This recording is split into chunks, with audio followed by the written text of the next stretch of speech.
Today we're going to be reading through lots of different Julia Donaldson's books. The first book we're going to be reading is The Highway Rat.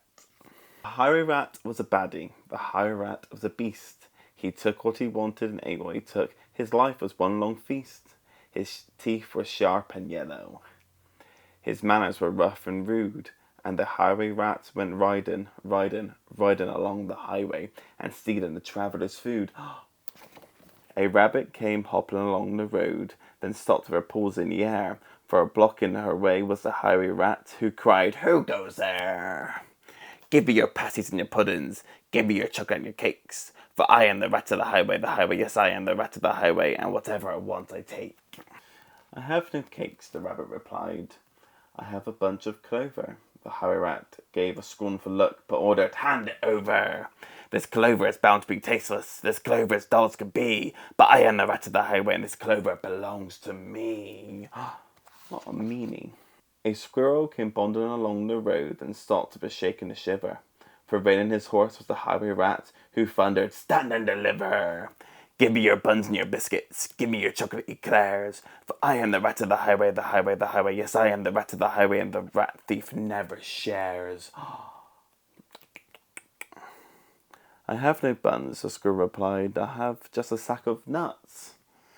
The robber snatched the sack and snarled, "I have no ifs or buts. These nuts are probably rotten. These nuts as hard as can be. But I am the rat of the highway, and these nuts belong to me." What a nasty rat. Some ants came crawling along the road and stopped with a somersault. For baring his teeth was the Highway Rat, who bellowed a deafening, "Halt! Give me your sweets and your lollies, give me your toffees and chews, for I am the rat of the highway, yes, I am the rat of the highway, and nobody dares refuse." "We have no sweets," the ants replied. "We just have this nice green leaf."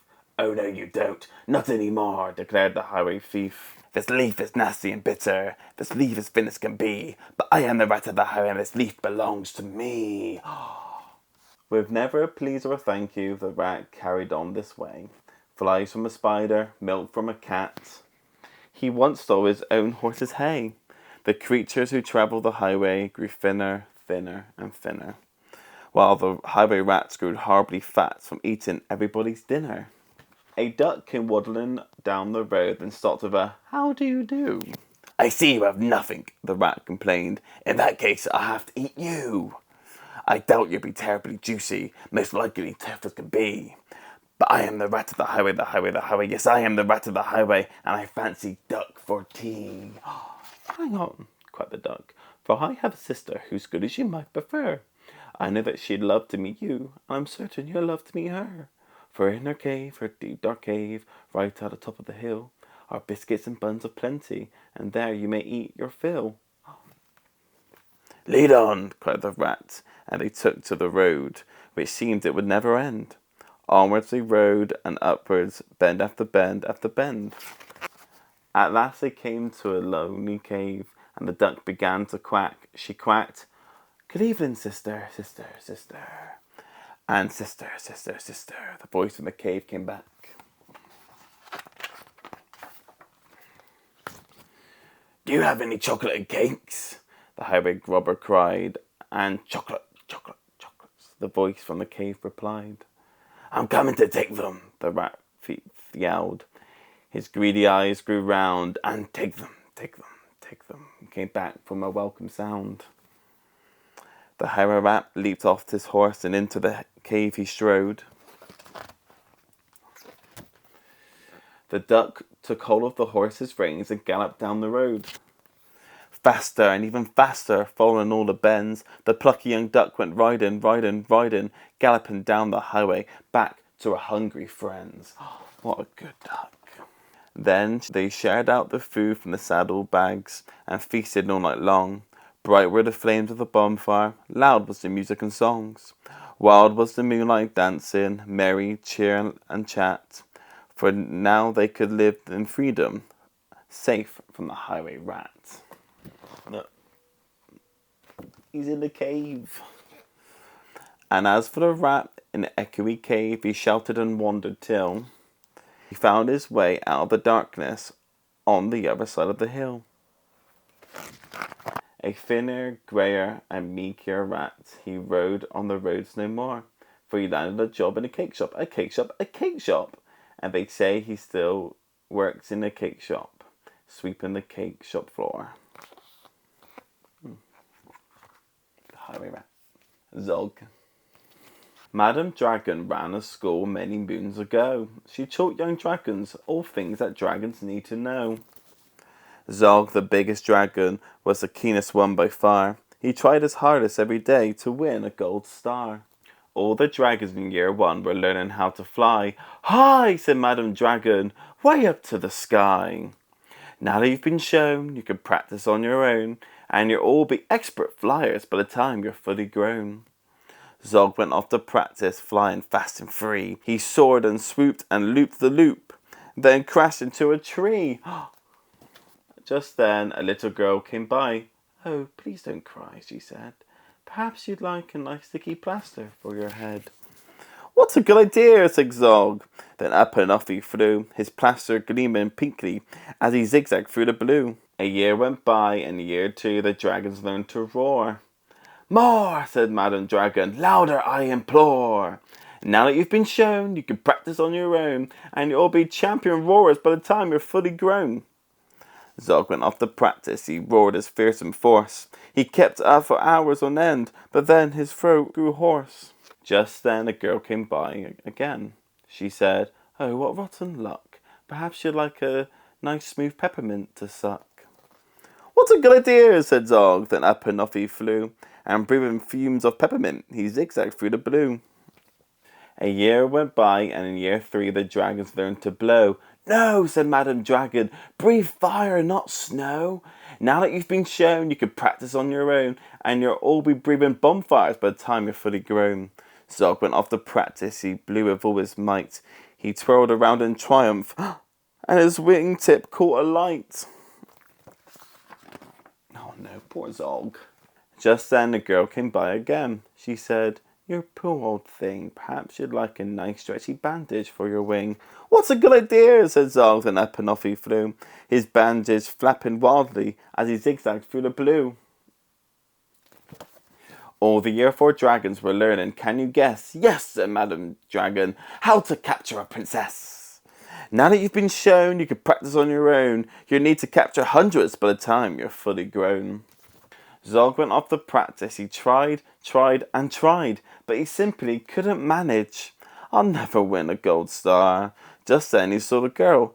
Perhaps, she said, you'd like to capture me. I'm Princess Pearl. What's a good idea, said Zog, and up and off he flew, the princess gripping tightly as they zigzagged through the blue. Ah, said Madam Dragon, our first princess so far. Congratulations, Zog, my dear. You've won a gold star. Zog was proud and happy. Pearl felt good as well. She took the dragon's temperature and nursed them when they fell. A year went by, and in year 5 the dragons learned to fight. Right, said Madam Dragon, here comes a real-life knight. Up spoke the knight. My name, he said, is Galabant the Great. I've come to rescue Princess Pearl. I hope I'm not too late. Zog breathed fire and beat his wings. You can't, she's mine, he roared. Oh no, she's not, yelled Galabant, and he waved his trusty sword. The other dragons crowded around and watched them all gore. Who was going to win this fight, Sir Galabant or Zog? Then Princess Pearl stepped forward crying, Stop, you silly chumps. The world's already full of too many cuts, burns and bumps. Don't rescue me. I don't want to be a princess and prance around the palace in a silly frilly dress. I want to be a doctor and travel here and there, listen to people's chests and give them my care. Me too, exclaimed the knight, and he took his helmet off his head. I'd rather wear a nice stethoscope, he said. Perhaps, Princess Pearl, you'll train me up, and Princess Pearl replied, Of course, but I don't see how the two of us can fit upon your horse. Zog said, Flying Doctors, I'd love to join a crew. If you'll let me be your ambulance, then I will carry you. Bravo, said Madam Dragon, an excellent career choice. And all the year 5 dragons gave a loud, resounding cheer. Then Madam Dragon told the horse, I really hope you'll stay. I'll let you be my pupil's pet, and will feed you lots of hay. What a good idea, said Zog, then up and off he flew, the Flying Doctors waving, and he zigzagged through the blue. Zog and the Flying Doctors. Meet the Flying Doctors, a dragon, knight, and a girl. Their names are Galabant the Great, and Zog, and Princess Pearl. Pearl gives people medicine and pills and vaccinations, and Galabant is an expert at performing operations. Zog is good at flying, though not quite so good at landing, but Galabant and Princess Pearl are always understanding. Flying high one morning, they heard a mermaid wail. I'm sunburned and it hurts, she cried, and she swished her scaly tail. Bang, crash, thump, they landed. Their mermaid skin was red. Pearl rubbed in some special cream, and wear this hat, she said. Thank you, said the mermaid, and she waved a fond goodbye as a team of Flying Doctors sped away into the sky.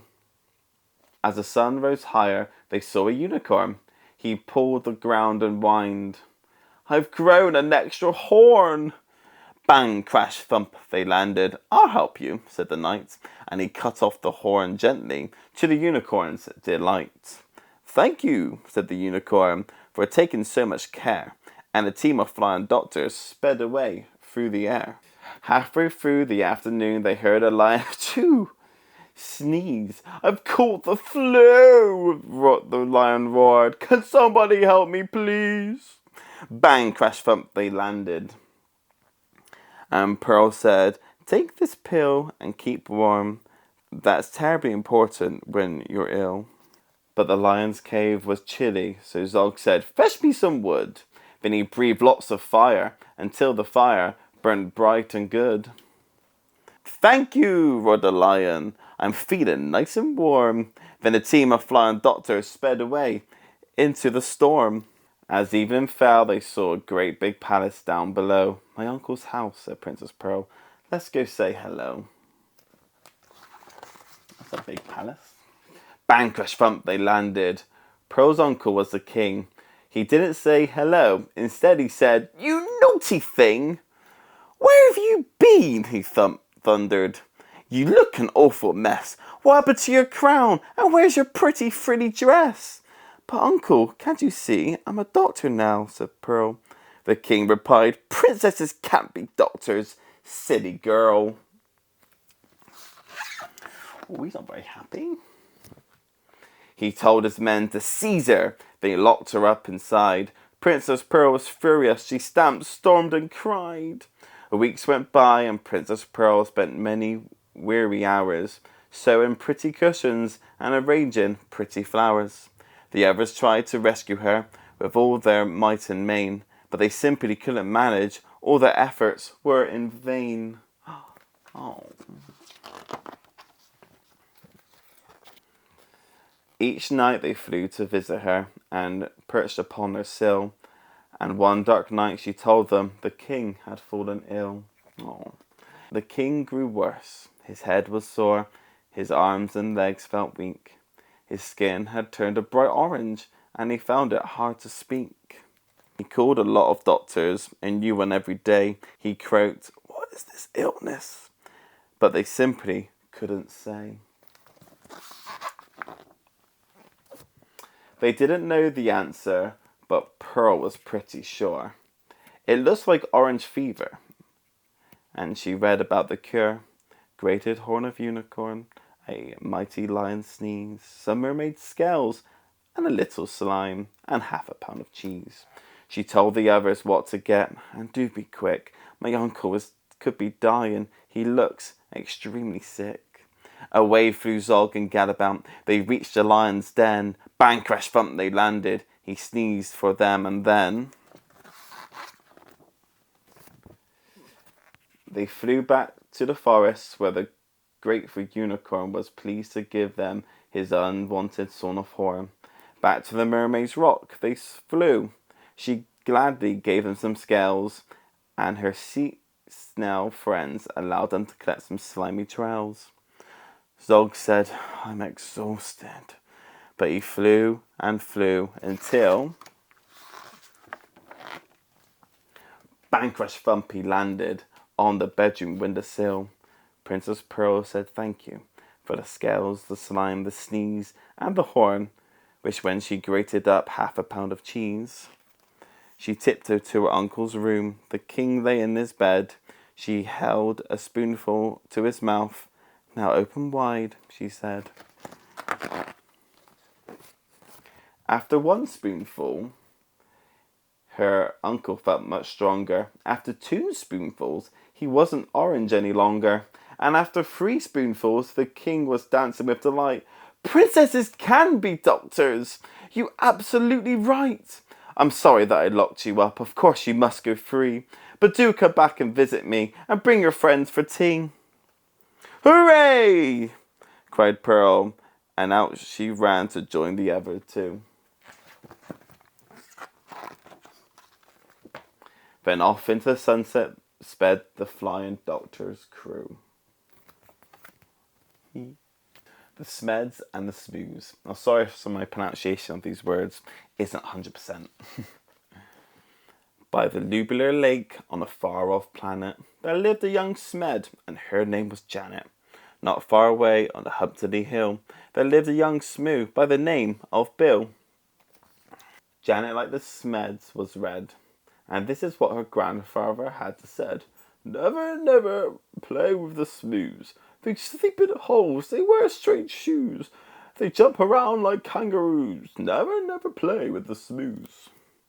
Bill, like the other Smoos, was blue, and these were the words of the grandmother Smoo. Never, never play with the Smeds. They had such strange hair upon their heads. They sleep in funny things called beds. Never, never play with the Smeds. The Smeds on the lake liked nothing better than splashing around and getting wetter and wetter. But Janet grew bored with this watery play, and early one morning she tiptoed away. The Smoos jumped about on the Humpty Hill. They bounced up and down and never stood still. But Bill was beginning to think, this is boring. So early one morning he set off exploring.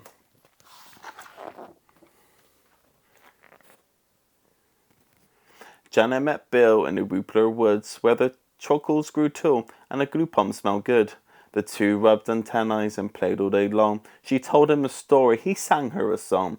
They climbed up to the top of the Jupiter cooked and nibbled its juicy and jellyful fruits. Till who should disturb him but Grandfather Smed, shaking his fist as he angrily said, Never, never play with the Smoo.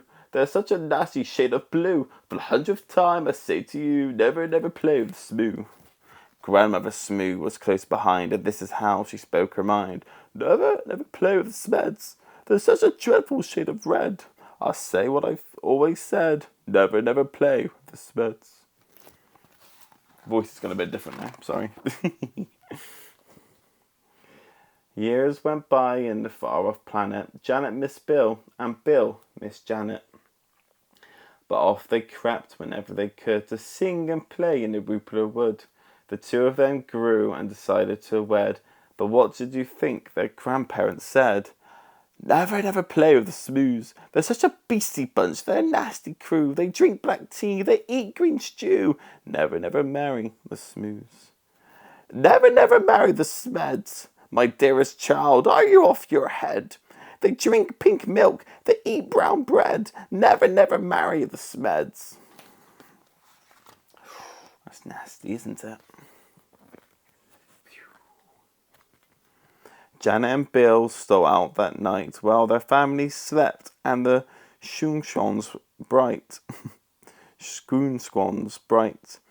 They clambered into the Smed's red rocket. Grandfather Smed had forgotten to lock it. Bill pressed the buttons and Janet steered. When their families woke, they had both disappeared. The Smeds said, Your Bill must have stolen our Janet and taken her off to a distant planet. The Smoo said, It's your Janet who stole our Bill and lured him away from the Humpty Hill. The Smoos climbed into the rocket of blue, and the Smed said, You'd better come too. Suspicious and scrawling, they soared into space.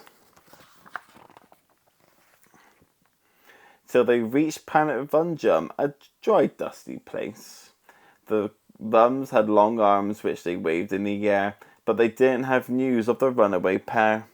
The next stop was Lurger's Strop, covered in roses and watered by beasts with small eyes and long noses. They touched down on Gribbletosh, coated in grime. They searched Planet Glonch, but found nothing but slime. One morning the Smoos found they'd run out of tea, so the Smeds shared their milk, which was pink as can be. Then Grandfather Smed said, "My hair needs a trim," and Grandmother Smoo kindly cut it for him. They landed on Skloop, where the Skloopies wore kilts. Then they flew to Claboo, where the Claboos walked on stilts. They searched all year long, then they searched longer still. But they didn't find Janet, and they didn't find Bill.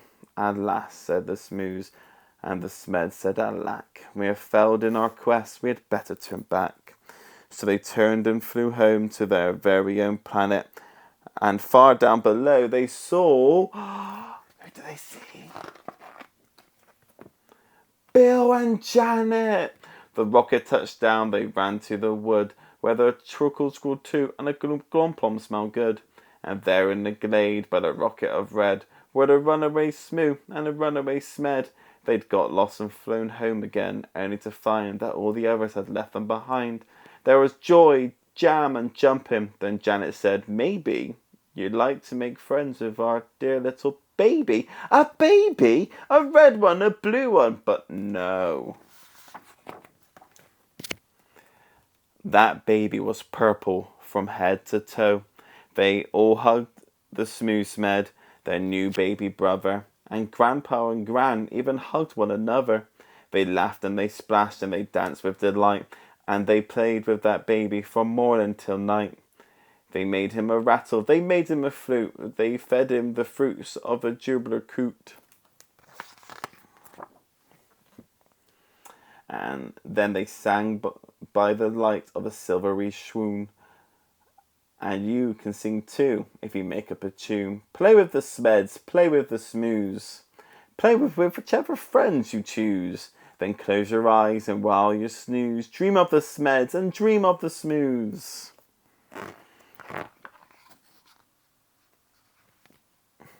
That's a great book. The Gruffalo's Child. The Gruffalos said that no Gruffalo should ever set foot in the deep dark wood. "Why not? Why not?" "Because if you do, the big bad mouse will be after you." "I met him once," said the Gruffalo. "I met him a long time ago." "What does he look like? Tell us, Dad." "Is he terribly big and terribly bad?" "I can't quite remember," said the Gruffalo. Then he thought for a minute and scratched his head.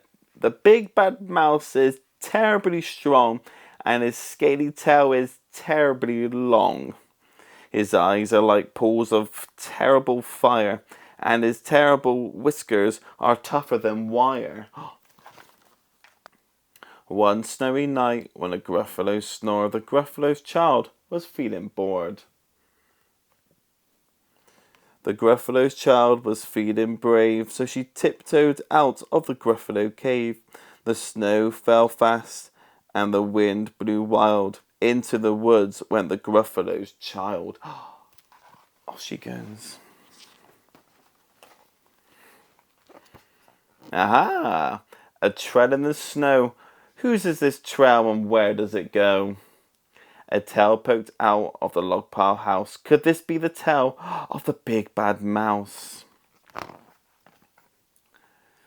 Out said the creature. His eyes were small, and he didn't have whiskers. No, none at all. "You're not the mouse." "Not I," said the snake. "He's down by the lake. Eat a Gruffalo cake." The snow fell fast and the wind blew wild. "I'm not scared," said the Gruffalo's child. Aha! Marks in the snow. Whose are these claw marks and where do they go? Two eyes gleamed out of a treetop house. Could this be the eyes of the big bad mouse? Down through the creature his tail was short, and he didn't have whiskers of any sort. You're not the mouse. Twit to who, not I, but he is somewhere nearby, eating Gruffalo pie. The snow fell fast and the wind blew wild. I'm not scared, said the Gruffalo's child. Ah, a track in the snow. Whose is this track and where does it go? Whiskers at last, and an underground house. Could this be the home of the big bad mouse? Out slunk the creature. His eyes weren't fiery. His tail wasn't scaly. His whiskers weren't wiry. You're not the mouse. Oh no, not me. He's under the tree drinking Gruffalo tea. It's all a trick, said the Gruffalo's child, as she sat on the stump where the snow lay piled. I don't believe in the big bad mouse. But here comes a little one out of this house. Not big, not bad, but a mouse at least. Your taste good as a midnight feast. Don't do it. Wait, said the mouse, before you eat, there's a friend of mine that you ought to meet. If you let me hop on this hazel twig, I'll beckon my friend so bad and big. The Gruffalo's child unclenched her fists. The big bad mouse, so he does exist. The mouse hopped into the hazel tree. He beckoned, then he said, just wait and see. Out came the moon, it was bright and round. A terrible shadow fell to the ground. Who is this creature so big, bad and strong? His tail, his whiskers are terribly long. His ears are enormous and over his shoulder he carries a nut as big as a boulder. The big bad mouse! Yelled the Gruffalo's child. The mouse jumped down from the twig and smiled.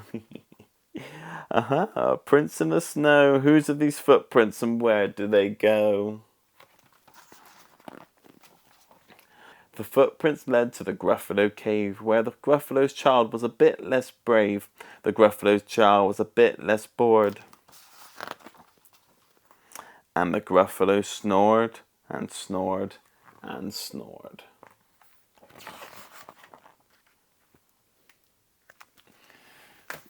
Thank you guys for watching this video. Please like and subscribe.